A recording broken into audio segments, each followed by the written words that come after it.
நம்ம என்ன சாப்பாடு உட்கொள்ளும் போது அதை ரொம்ப ஸ்லோவா நம்ம எடுத்துக்கணும்.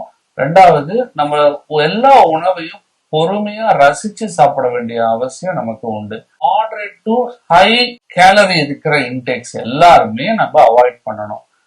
உதாரணத்துக்கு ஐஸ்கிரீம்ஸ், சாண்ட்விச் ஐட்டம்ஸ், பர்கரு, பீஸா, இந்த மாதிரி ஐட்டம்ஸ், அந்த அடிட்டிவ்ஸ் போட்ட ஐட்டம்ஸ் எல்லாமே நம்ம ரொம்ப அவாய்ட் பண்ணி ஆகணும். இல்லை பேக்கடு ஐட்டம்ஸை ரொம்ப ரொம்ப அவாய்ட் பண்றது ரொம்ப ரொம்ப முக்கியம். ஏன்னா அந்த பேக்கடு ஐட்டம்ஸ்ல அதிகமான அளவு கார்போஹைட்ரேட் இருக்கு.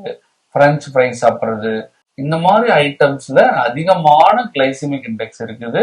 அதை நம்ம உட்கொள்ளும் போதும் நமக்கு இந்த பிரச்சனைகள் நிறைய வரும்.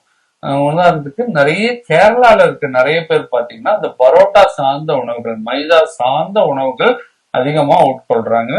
இதுவும் ஒரு வகையான இந்த ஒபிசிட்டி போறதுக்கான காரணங்களா அமையுது.